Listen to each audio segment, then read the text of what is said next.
Bienvenue sur la chaîne Le plaisir de penser les choses. Dans cette vidéo, je vous propose de partager une élaboration faite à propos d'une part de 1984, point d'exclamation, d'autre part 2026, le totalitarisme, point d'interrogation. Pourquoi ce choix? Dans les médias, les intervenants, lorsqu'ils qualifient un fait de totalitaire ou lorsqu'ils évoquent le totalitarisme, font souvent référence à 1984. Plus rarement évoquent-ils la novlangue, le plus souvent sans donner de détails. Cette vidéo comprend plusieurs chapitres, une introduction, la description du fil directeur de l'élaboration, le roman 1984 illustré par des extraits du film réalisé en 1984, les fondamentaux qui sont à l'œuvre avec comme contre-exemple une entreprise, en partant de la réalité des conséquences pour les individus dans ces systèmes au niveau de la quotidienneté, la novlangue telle que décrite par l'auteur, et enfin, comme conclusion, une illustration avec des sanctions appliquées à deux personnages publics. Comme vous le savez, les concepts de totalitarisme ou de totalitaire sont apparus en Occident au milieu du XXe siècle. Auparavant, on utilisait des concepts comme absolutisme, autocratie, césarisme, népotisme, etc. selon le contexte historique. Leur interprétation, leur analyse fait souvent référence aux sciences politiques. Et les protagonistes, assez souvent, font référence eux-mêmes à une pensée politique, voire une idéologie. Ce qui risque de nous amener dans ce que l'on appelle un débat clivant, où on se retrouve en opposition irréductible, par exemple le camp du mal versus le camp du bien. Les différentes approches du totalitarisme sont souvent descriptives et qu'explicatives.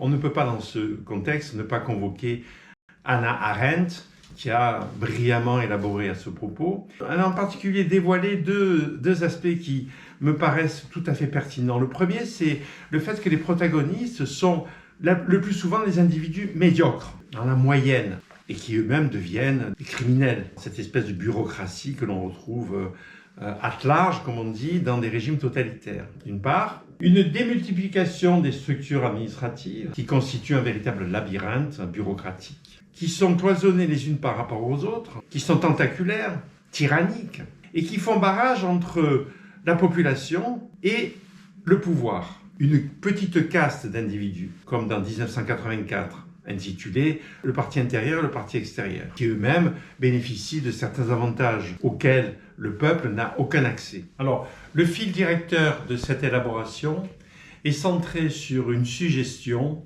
une hypothèse de travail qui est la suivante. Pourquoi, dorénavant, ne pas nommer, qualifier toute structure, organisation, groupe, gouvernement ou autre de totalitaire ou totalitarisme à partir du moment où elle engendre chez tout individu, qu'il soit à l'intérieur de cette structure ou à l'extérieur mais dépendant de cette structure, engendre une souffrance psychique significative, une souffrance artificielle fabriquée par les mécanismes à l'œuvre dans ce totalitarisme. Cette souffrance psychique n'a rien à voir avec ce que l'on appelle le lot de l'homme, c'est-à-dire une souffrance liée au deuil, à la séparation, à la perte d'estime de soi, à la dépression, à la douleur, à la maladie ou autre. Cette souffrance est fabriquée artificiellement.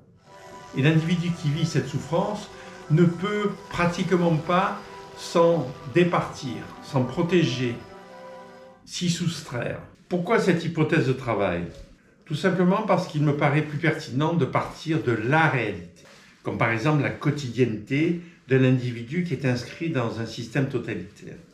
Et à partir de là, d'élaborer ce qui se produit dans ces systèmes, avec toutes les connotations négatives qui sont associées. Les qualificatifs ne font pas l'unanimité. Toutefois, il y a un certain nombre de critères, de fondamentaux, à propos desquels la plupart des auteurs sont d'accord. Comme vous le savez, 1984 est un roman publié en 1949, écrit par l'écrivain britannique George Orwell.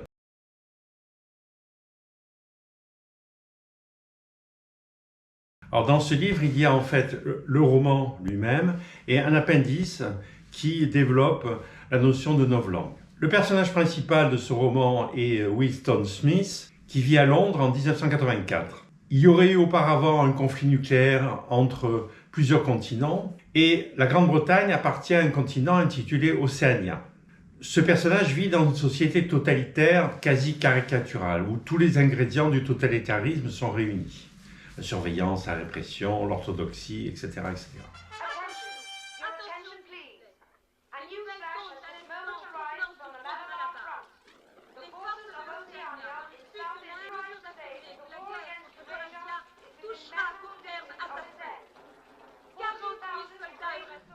Il vit seul et travaille au ministère de la Vérité. La guerre, c'est la paix. La liberté, c'est l'esclavage. L'ignorance, c'est la force. Ou à longueur de journée, il trafique les archives nationales. Qui commande le passé, commande l'avenir. Qui commande le présent, commande le passé. Pour faire coïncider l'histoire avec le narratif officiel.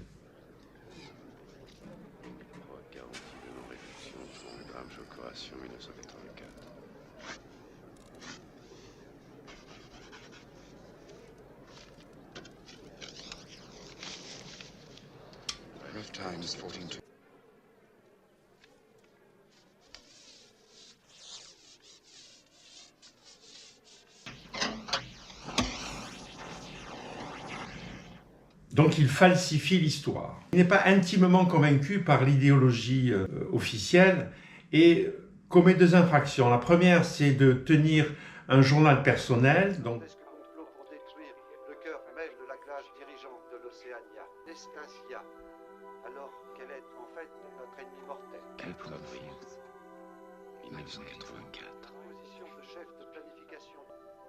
Du fond du nerf de la police de pensée. Quotidiennement. Et la seconde, c'est d'avoir une relation amoureuse avec une jeune femme, Julia.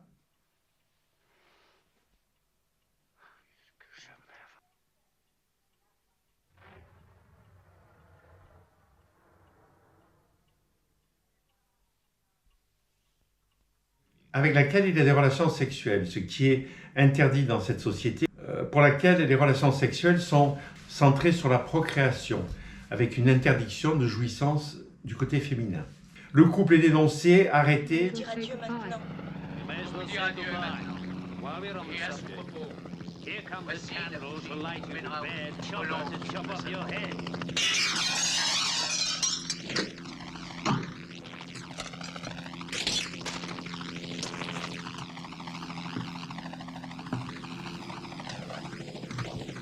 Lui-même est torturé pendant des mois par son supérieur hiérarchique, O'Brien, qui joue un double jeu en laissant croire qu'il serait un dissident.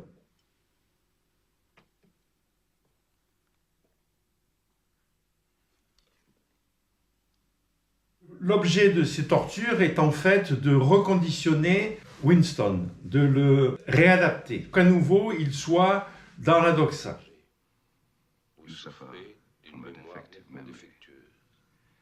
You never tried to cure yourself of it because you did not choose to. It was a small effort of will which you did not make.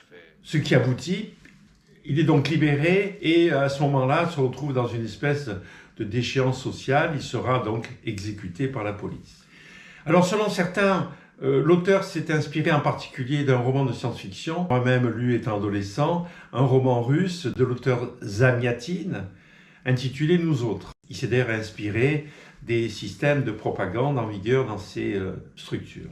Bien entendu, George Orwell s'est inspiré de ce qu'il a pu vivre dans son actualité contemporaine, historique, certains totalitarismes, comme par exemple ceux en vigueur dans l'ex-URSS, le communisme, le nazisme en Allemagne et en Autriche, le fascisme en Italie. Et il a particulièrement analysé les moyens de communication et de propagande dans les régimes communistes et le travail de destruction, reconstruction du langage à l'aide de certaines expressions. J'ai connu cet écrivain étant adolescent et en lisant dans le texte une nouvelle tout à fait extraordinaire intitulée Shooting an Elephant, qui se situe en Inde, où l'auteur a séjourné, et qui met en scène une histoire d'éléphant agressif qui doit être abattu par un officier de police britannique, à la demande des villageois. Et cette nouvelle décrit de manière allégorique la corruption, la pourriture engendrée par le colonialisme, et qui est partagée entre les individus qui colonisent un pays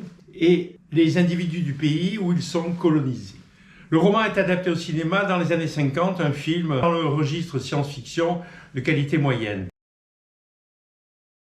Puis en 1984, un film réalisé par Michael Radford avec John Hurt qui joue le rôle de Winston, Richard Burton qui joue le rôle de O'Brien et Suzanne Hamilton qui joue le rôle de Julia. C'est une excellente illustration du roman dans un registre que l'on pourrait qualifier d'expressionniste, qui provoque chez le spectateur la fascination, l'effroi, le dégoût, la révolte. Dans cette société où vit Winston, tous les ingrédients du totalitarisme sont réunis. Il y a un procédé intitulé télécran. Tout un chacun au domicile a un appareil de télévision. Vous allez en zone prolétarienne. J'ai fait l'amour avec des prostituées. J'ai délibérément contracté la syphilis. C'est aussi Qui à longueur de journée, et même 24 heures sur 24, diffuse de la propagande, mais aussi surveille les individus à leur domicile. Désinfection. Vous ne faites aucun effort. Regardez-moi.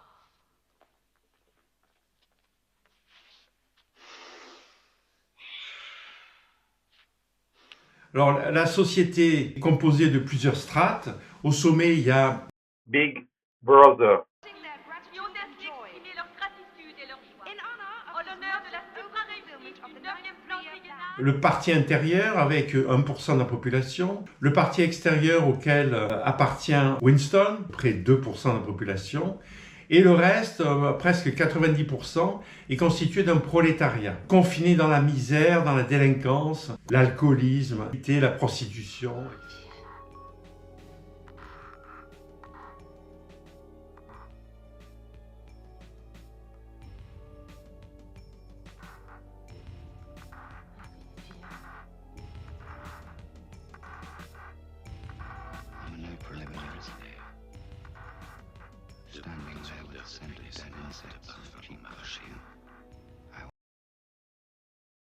Il y aurait donc 5 fondamentaux. Je vous rappelle que ces critères sont variables aussi bien qualitativement que quantitativement pour qualifier, par exemple, un État de totalitaire. C'est un pouvoir unique, avec à sa tête un leader plus ou moins charismatique. Donc un pouvoir sans partage. Ce pouvoir est sans partage et il n'y a donc pas à l'œuvre ce que l'on appelle dans les démocraties des contre-pouvoirs, par exemple l'appareil judiciaire qui dans ce système est contrôlé, ou bien une opposition qui serait législative, avec des représentants d'une opposition. Toutefois, cette opposition peut parfaitement cohabiter avec le totalitarisme, soit involontairement parce qu'ils n'ont pas les moyens pour récupérer ce pouvoir, soit volontairement parce qu'ils jouent le rôle d'une espèce d'opposition que l'on dit contrôlée, par exemple, parce que la position qu'ils ont adoptée de se situer dans l'opposition amène un certain nombre d'avantages qu'ils pourraient perdre s'ils devaient prendre le pouvoir, avec toutes les incertitudes que cela peut représenter. Par conséquent, c'est sans doute plus confortable de jouer ce qu'on appelle les faux opposants ou de jouer des opposants contrôlés.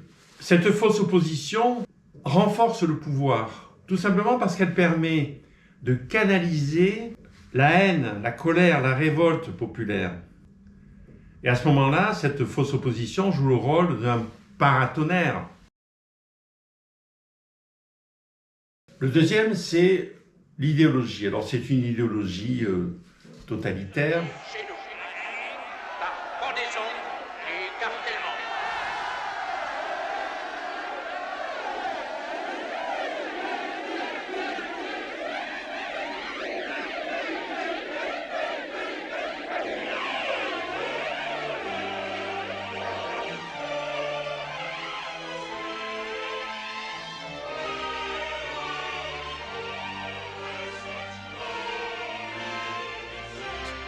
C'est-à-dire qui n'est pas opposable, qui n'est pas contestable, assez souvent promeut une perspective d'accomplissement de l'homme, par exemple, d'unité nationale, et qui est alimentée par un savoir totalisant. Alors, le principe étant que la prise du pouvoir se fait en infiltrant tous les fils du savoir humain et en allant là où il y a un défaut, un manque, une faille, une non-réponse, pour amener des réponses à toutes les questions humaines à travers un prisme.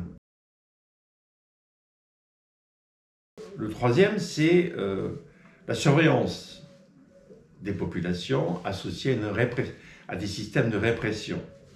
Répression qui peuvent être policiers, militaires.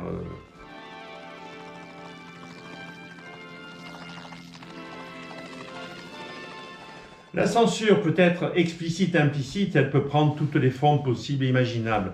Toutefois, il y a un outil du pouvoir qui est encore plus efficace, c'est l'autocensure, dont j'ai parlé longuement à propos de la langue de bois, avec certaines figures de style qui sont, de manière explicite ou implicite, les outils pour fabriquer chez le récepteur de l'autocensure.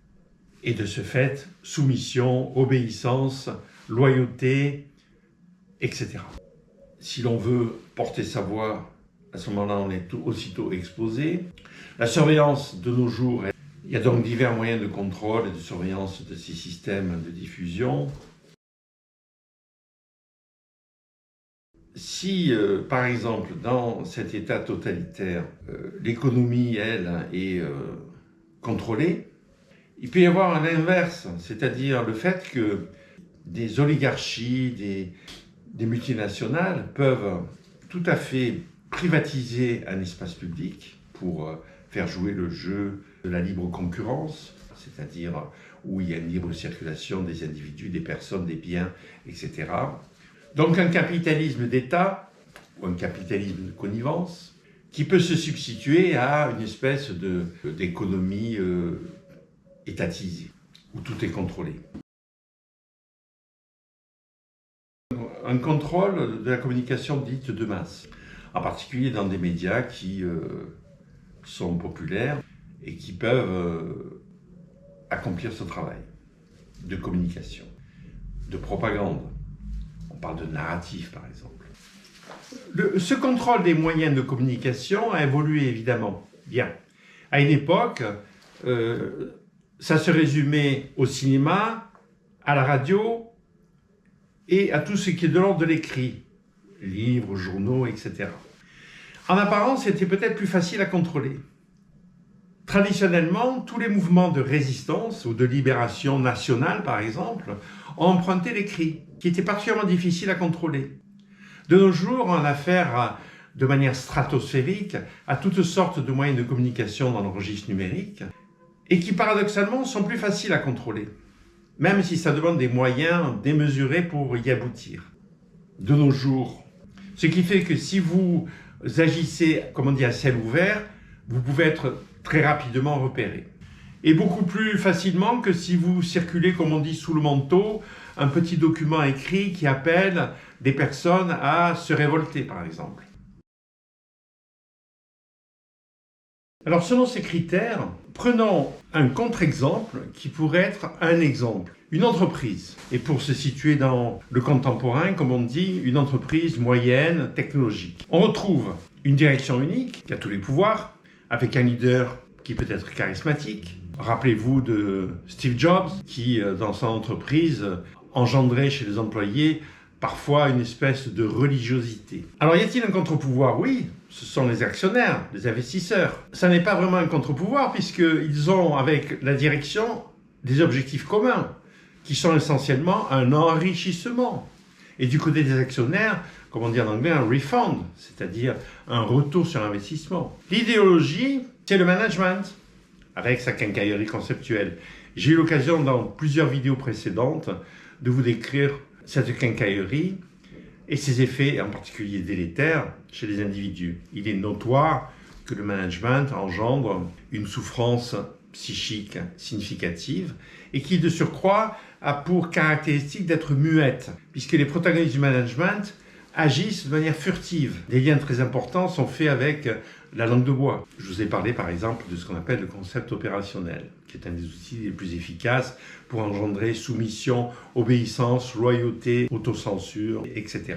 dans le cadre de l'entreprise. La surveillance et le contrôle des employés, elle est de fait, puisque dans cette entreprise, il y a des voies d'accès qui sont sécurisées, il y a des espaces qui sont hiérarchisés selon l'accréditation, Il y a des savoirs qui sont aussi hiérarchisés, il y a des clauses de confidentialité, des codes, des caméras de surveillance, des accréditations. Et de surcroît, il y a le fait que l'entreprise peut faire effraction dans la vie privée de ses employés. Ça s'appelle le télétravail, qui d'ailleurs fait l'objet d'une espèce de consentement. Donc une rupture entre la vie publique et la vie privée.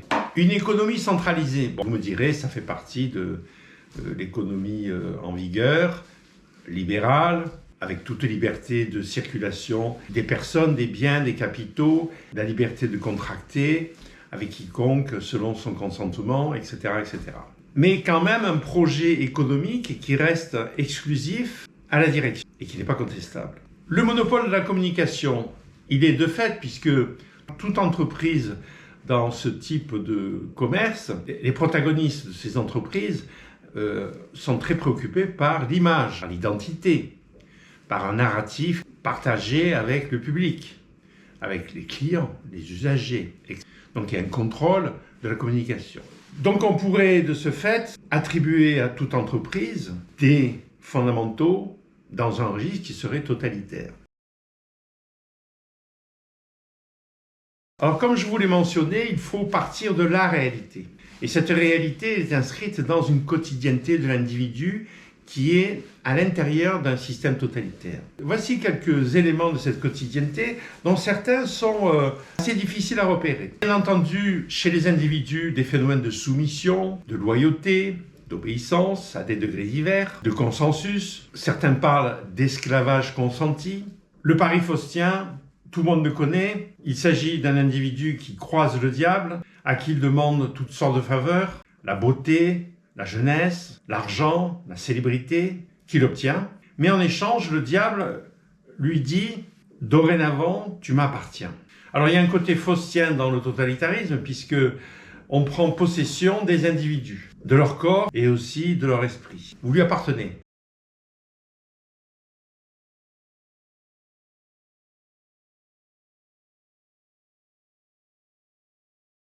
Le diable, c'est l'État. Depuis la naissance jusqu'à la mort, vous dit où aller ou ne pas aller, quoi faire ou ne pas faire, quoi dire ou ne pas dire, quoi penser ou ne pas penser. Ce que mentionnait le cinéaste Miloš Forman. Alors, l'autocensure, c'est tout simplement le fait qu'il y a dans votre tête une espèce de prison où les gardiens, ce sont des pensées que vous avez engrammées progressivement et qui font barrage à d'autres pensées qui pourraient être hétérodoxes. Sur l'archipel de Cuba, il y a un dicton populaire qui décrit la quotidienneté. Quand vous avez un projet, ou tout au moins une intention, eh bien, vous vous dites c'est difficile, c'est pas possible, c'est interdit.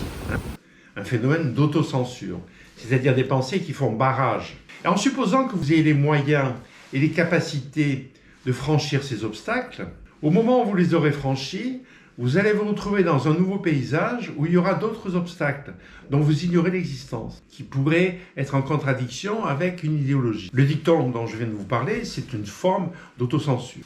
Comme je vous l'ai mentionné dans la langue de bois, l'euphémisme est un formidable outil pour fabriquer de l'autocensure, que l'on retrouve dans la novlangue. Le mensonge. Alors c'est tout à fait subtil, c'est-à-dire que les gens qui sont dans les systèmes totalitaires mentent à longueur de journée. Il est, paraît-il, notoire que tout un chacun ment plusieurs fois par jour. Tout d'abord, ils se mentent à eux-mêmes et ils mentent à l'entourage. Si vous les rencontrez, ils vous mentent, mais ils ne vont pas le faire dans un registre qui serait celui de la morale, c'est-à-dire dans un abus de confiance. Non, c'est naturel, c'est dans la nature. Parce que depuis l'enfance, ils ont appris à mentir pour survivre dans ce système. Donc il n'y a pas d'objectif spécifique. Ils sont capables, par exemple, et c'est le cas de certains dirigeants, de dire le contraire de ce qu'ils pensent. Et au moment où ils le disent, la peur. Les gens qui vivent dans des sociétés totalitaires ne passent pas leur journée à avoir peur. Il y a en arrière-plan la délation, qui, je vous le rappelle, est un phénomène qui peut venir aussi bien de l'espace public.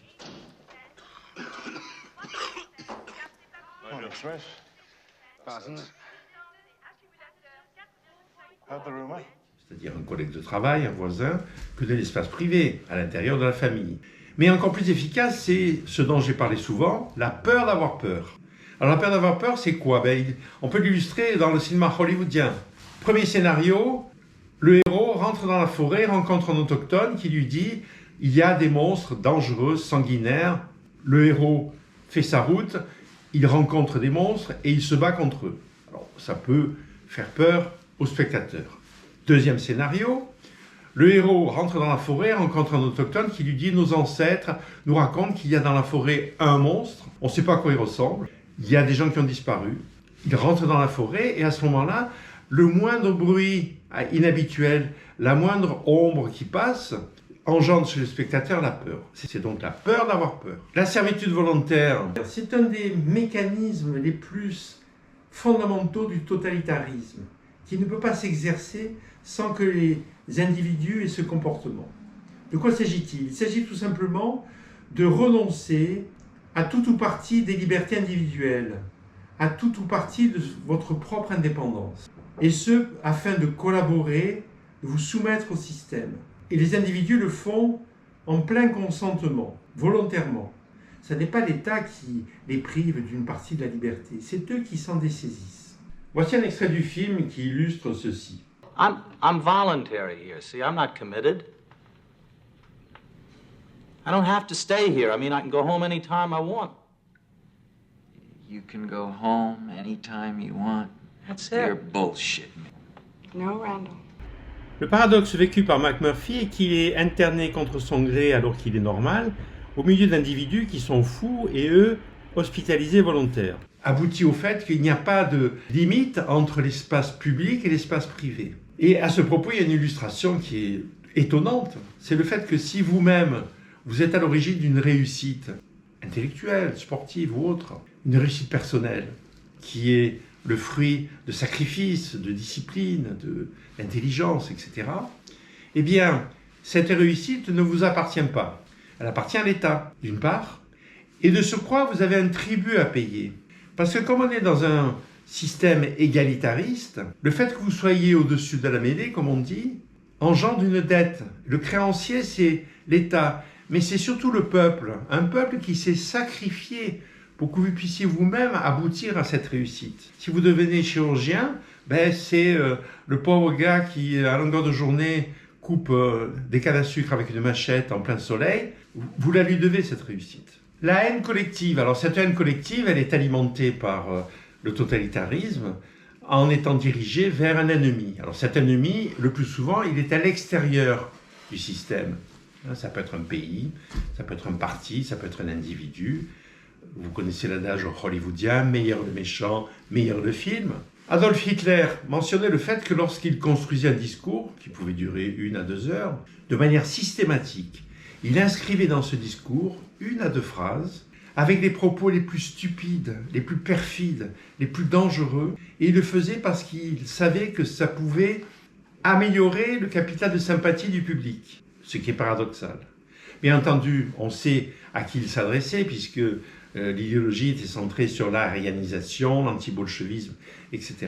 Ou bien, s'agit-il d'un ennemi intérieur? Un ennemi intérieur qui viendrait poser un frein à ce mouvement idéologique, qui vous promet un accomplissement. Le dénuement. Alors, le dénuement, ça n'est pas la pauvreté. La plupart du temps, dans des systèmes totalitaires, il y a une gratuité de certains services qui sont décrits comme publics. L'éducation, la santé, le logement, les transports, etc. De sorte que les gens ont des salaires qui sont très en dessous des moyennes dites internationales. Et le dénuement, c'est le fait que leurs besoins fondamentaux, quelque part, sont à peu près garantis, mais il y a des pénuries. Et s'ils veulent acquérir un objet, le prix de cet objet, proportionnellement, sera beaucoup plus élevé que dans un autre pays. C'est-à-dire que cet objet, en fin de compte, ça vous coûte 1 an de salaire. Donc ça devient quasi inaccessible.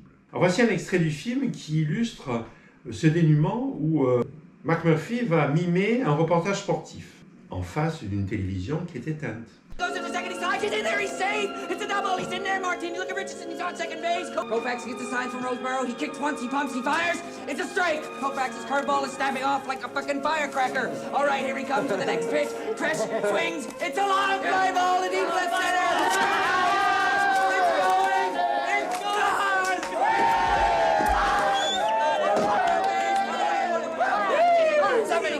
fucking wiener before I die. Koufax looks down, he's looking at the great... La valeur de la vie humaine. Dans les systèmes totalitaires, on ne peut pas dire que la vie humaine n'est pas de valeur. Elle n'en a pas beaucoup. Mais c'est surtout le bien-être humain qui n'a aucune valeur. J'ai eu l'occasion de faire une vidéo sur l'espace juridique nord-américain dans le domaine de l'expertise. Et je mentionne ici le fait que dans cet espace, il est possible d'évaluer la perte de qualité de vie potentielle. Si vous avez 25 ans, vous êtes un athlète, accident de voiture, vous devenez paraplégique, il y a une imputabilité. Des juridictions, avocats, juges peuvent parfaitement évaluer qualitativement et quantitativement quelle est cette perte de qualité de vie potentielle, en tenant compte de votre espérance de vie, de ce que vous étiez, etc. Mais dans le régime totalitaire, ceci n'a aucune importance. Les gens sont quelque part interchangeables. C'est pour ça que quand il y a une purge, elle s'adresse plus volontiers à des personnes qui sont publiques, des personnes qui sont proches des cercles du pouvoir, parce que cette sanction a un caractère d'exemplarité et que le message s'adresse à la population. Le message, c'est ne faites pas de politique, c'est dangereux.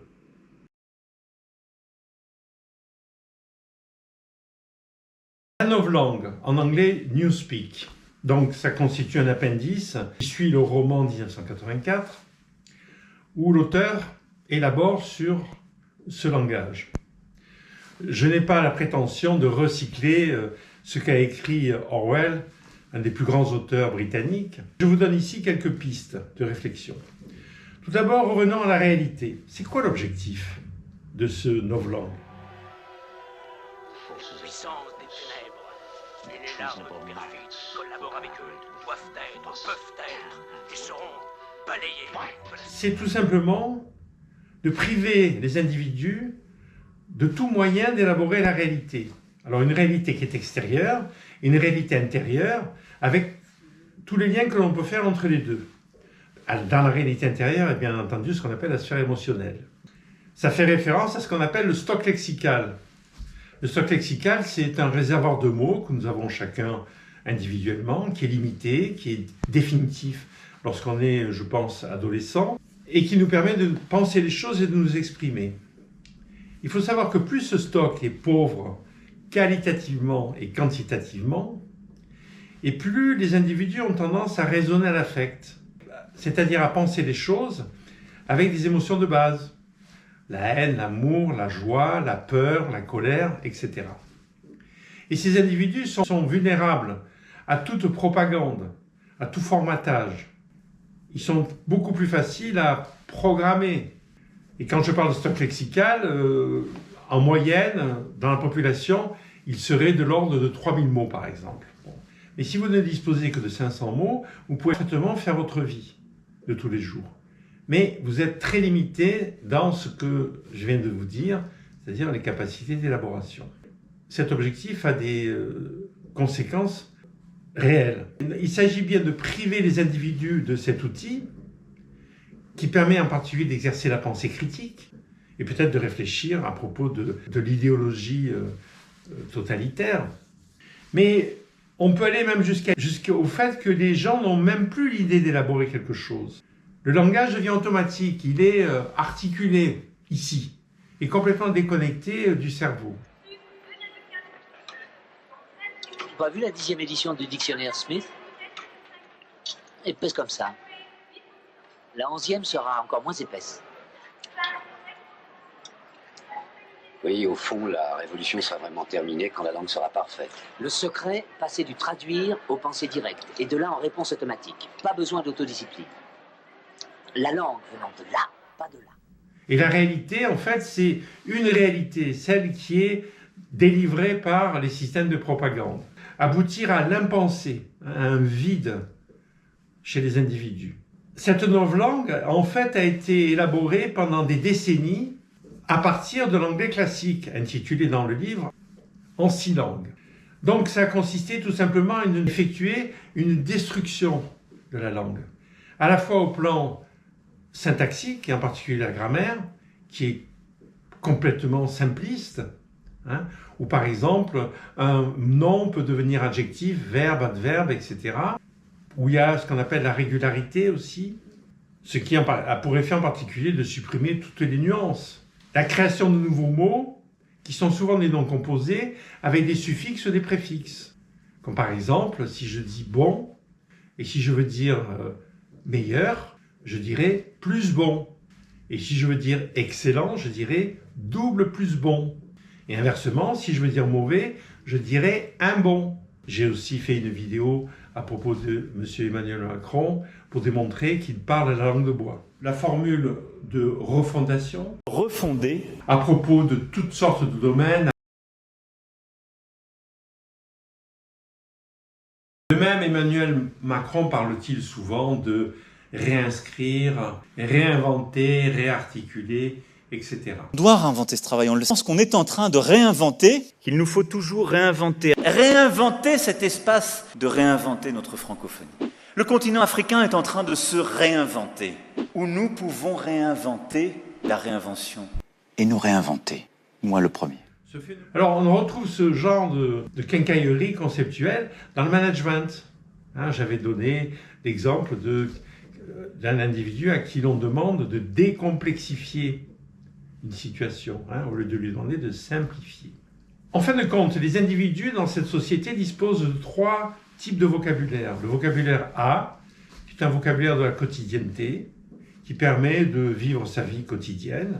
On peut nommer toutes les choses, une bouteille, un verre, une voiture, etc. Chaque mot a une seule signification. C'est un vocabulaire assez restreint. Par exemple, vous débarquez sur une île isolée dans le Pacifique, où il y a une population qui parle une langue locale que personne ne comprend. Et pendant des mois, vous allez essayer d'apprendre les mots pour, comme on dit, vous débrouiller. Et peut-être au bout de 6 mois, vous pourrez maîtriser une vingtaine de mots. Mais avec ces mots qui vous permettent de survivre quelque part, vous ne pourrez en aucun cas élaborer quoi que ce soit. Donc ce vocabulaire qui est prosaïque de la quotidienneté ne permet en aucun cas de faire de la philosophie, de la poésie ou même de la littérature. Le vocabulaire B, c'est un vocabulaire plutôt politique, entre guillemets. Il est composé essentiellement de mots composés. Verbe, nom, comme crime-pensée, pensée-crime, crime-sexe. Même s'ils ont une vocation politique, les mots du vocabulaire B ne vous permettent en aucun cas d'élaborer quoi que ce soit. D'autant qu'il y a en arrière-plan une censure à l'œuvre. Le mot martelé, qui appartient à ce vocabulaire classique, qui remplace des dizaines de mots qui ont à voir avec la communication, comme s'exprimer, parler, communiquer, etc. Donc je répète, une réduction du vocabulaire, c'est très important. Enfin, il y a un 3e vocabulaire qui est technique, scientifique, professionnel. Ce sont une série de jargons qui sont parfaitement cloisonnés et qui permettent à tout professionnel de s'exprimer dans son travail. Si par exemple vous êtes médecin et que vous exercez dans cette société totalitaire, vous pourrez parfaitement faire de la médecine. Vous aurez à votre disposition tous les concepts de la médecine, il peut y en avoir des milliers. Mais aucun de ces concepts ne vous permettra d'élaborer la réalité. Orwell dit dans cette novlangue qu'il ne faut laisser subsister aucun mot dont on peut se passer. On peut très bien vivre sans connaître tous ces mots qui ont été détruits définitivement. Dans cette novlangue, il y a une expression restée célèbre qui est celle de la double pensée. Alors c'est quoi? C'est tout simplement le fait que quand un individu envisage d'exercer son esprit critique et d'élaborer sur un concept, aussitôt il a en tête 2 phrases au plan conceptuel complètement opposées et qui vont s'annihiler, s'annuler, de fait détruire toute pensée critique. Donc ça permet d'accepter simultanément 2 points de vue opposés, ce qui n'aboutit à rien. C'est un peu l'équivalent de l'oxymore, dont j'ai déjà parlé longuement dans la langue de bois, et qui est destiné à fabriquer de l'autocensure. Oxymore, comme par exemple, si au lieu de vous parler de récession économique, je vous parle de croissance négative, eh bien vous allez retenir le mot croissance, ce qui permet de positiver une réalité et non pas la réalité. Un des mots les plus importants est aussi le mot martelé. Prenons l'exemple d'un mot contemporain qui pourrait illustrer la novlangue, le mot kiffer. Quand on prononce le mot kiffer, tout le monde comprend de quoi il s'agit. C'est un mot populaire. À l'origine, c'est un mot d'argot qui s'est répandu dans des ghettos urbains, peuplés en majorité de populations nord-africaines. Et ce mot emprunte au mot kif de la langue arabe qui connote l'idée de plaisir, de jouissance, en particulier celle engendrée par la consommation de hashish. Le mot kiffer est un verbe. Il est actif si vous dites « je kiffe le ping-pong ». Il est passif si vous dites « le ping-pong me fait kiffer ». Ce mot d'origine argotique est devenu un mot de la langue française. Il est inscrit dans certains dictionnaires. Comme depuis des siècles, un certain nombre de mots d'argot ont été francisés ou tout au moins inscrits dans le lexique par des académies. Alors ce mot à lui seul connote des dizaines de mots de la langue française, chaque mot ayant sa propre étymologie, signification, sa propre spécificité. Par exemple, aimer, désirer, etc., etc.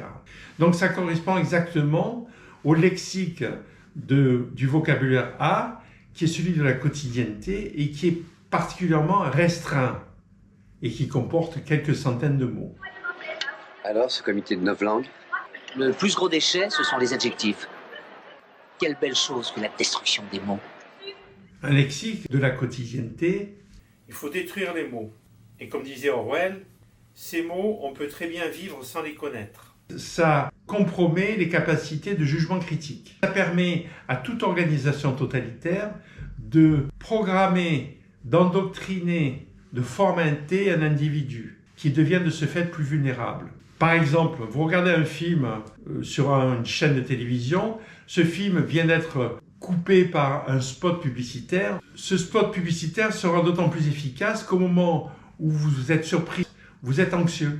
Et c'est pourquoi, assez souvent, ce spot s'inscrit au moment où le spectateur est, sous les effets de l'intrigue du film, dans un vécu de peur, d'anxiété. Je vous suggère à ce propos la lecture de ce livre que vous connaissez, Propagande, écrit par un publicitaire. Pour anecdote, cet auteur vous explique pourquoi dans la représentation sociale nord-américaine, il est tout à fait banal de consommer du bacon au petit déjeuner. Pourquoi? Parce qu'à un moment donné, les producteurs de porc aux États-Unis avaient des surplus à écouler, ils sont venus voir cet auteur, et cet auteur a eu l'idée géniale de faire des spots publicitaires où il associait la consommation de bacon le matin à des vertus énergisantes qui permettaient, lorsqu'il quittait le domicile, d'avoir en soi une énergie.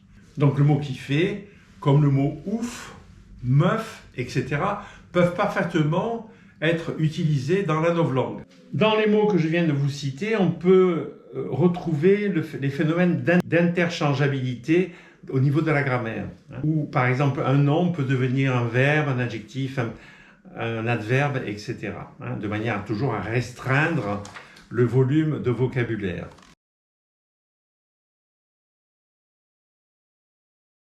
Pour illustrer cette conclusion provisoire, je vous propose un fait d'actualité récent. 2 personnages publics ont été sanctionnés par la Commission de l'Union européenne,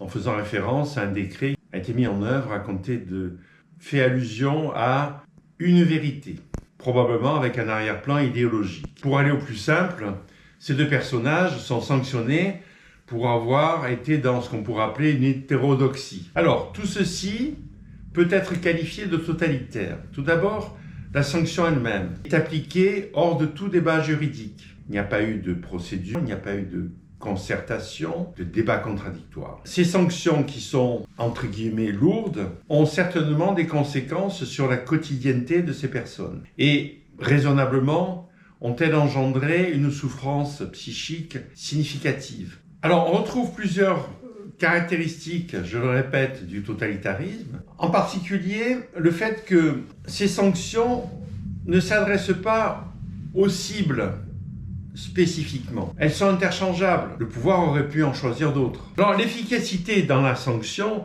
est aussi le fait qu'elle joue sur l'effet de surprise.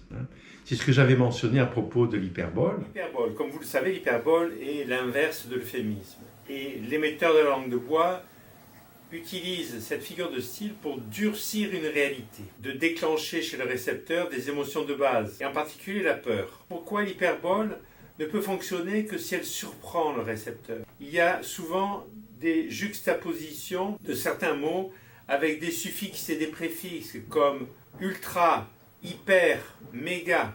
De manière implicite, il s'agit donc bien de ramener l'élaboration au niveau le plus bas.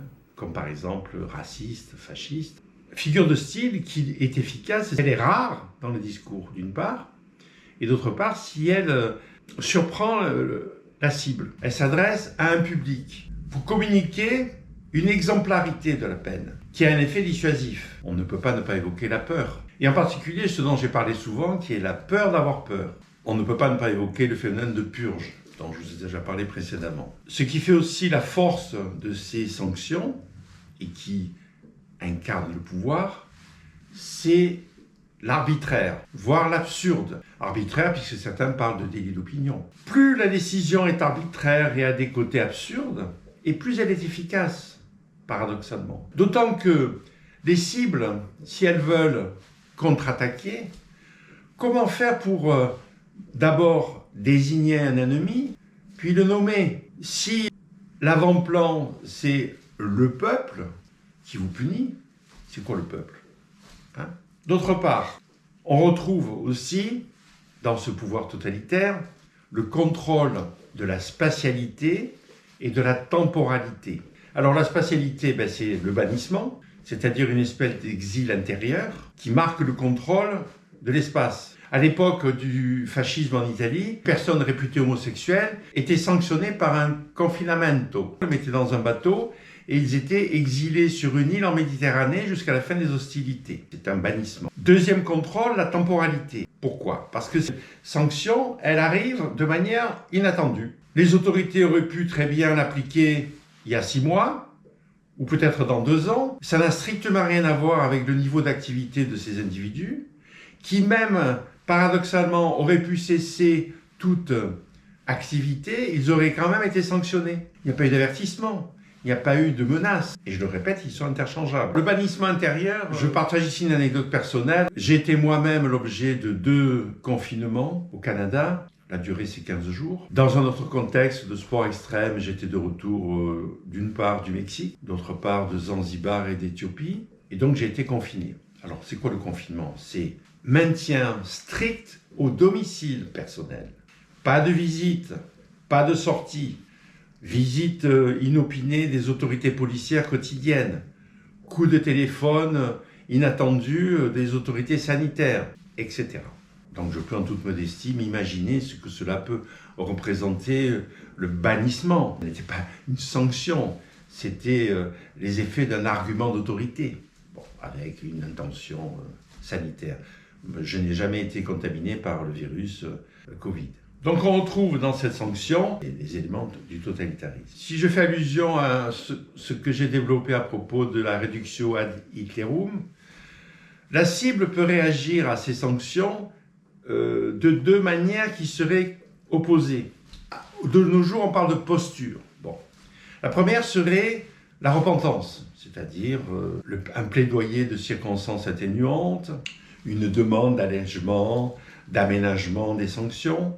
Et donc le passage personnel à une espèce d'esclavage consenti vis-à-vis d'une autorité. La seconde serait une attitude de rébellion, de contre-attaque, de mobilisation d'une opinion, etc. Dans les 2 cas, très probablement, ces 2 attitudes sont inefficaces parce que cette sanction, elle est à durée indéterminée. À l'époque de l'ex-URSS, où, comme je l'ai expliqué, il y avait une médicalisation de la dissidence. Les dissidents, comme vous et moi, étaient internés dans des hôpitaux psychiatriques avec un diagnostic établi par un psychiatre. Il valait mieux être condamné à 5 ans de travaux, un camp de travail renforcé, c'est-à-dire le goulag. Vous faites vos 5 années, vous rentrez chez vous. Là, si vous êtes interné dans un hôpital psychiatrique, la durée est indéterminée. Vous ne saurez jamais à quel moment vous allez sortir. Vous êtes à la merci de tout un système, au milieu un médecin qui joue le rôle d'un commissaire politique. Je pourrais suggérer, et en faisant référence à Machiavel, le fait que l'attitude qui serait peut-être la plus efficace, c'est le silence en tant que cible. Un silence immédiat, total, et lui aussi à durée indéterminée, ce qui vous permet quelque part de reprendre le contrôle de la temporalité et de laisser l'agresseur quelque part un petit peu dans le vide. Donc le côté arbitraire a des effets pour désarmer la contre-attaque, qui si elle se fait dans un domaine juridique peut durer des années, sans atténuer pour autant les effets délétères sur la quotidienneté de celui qui subit des sanctions. Alors pour anecdote, l'Assemblée européenne a souvent exprimé son opposition au régime totalitaire et proclamé que dorénavant, le 23 août serait une journée de commémoration des victimes du communisme et du nazisme.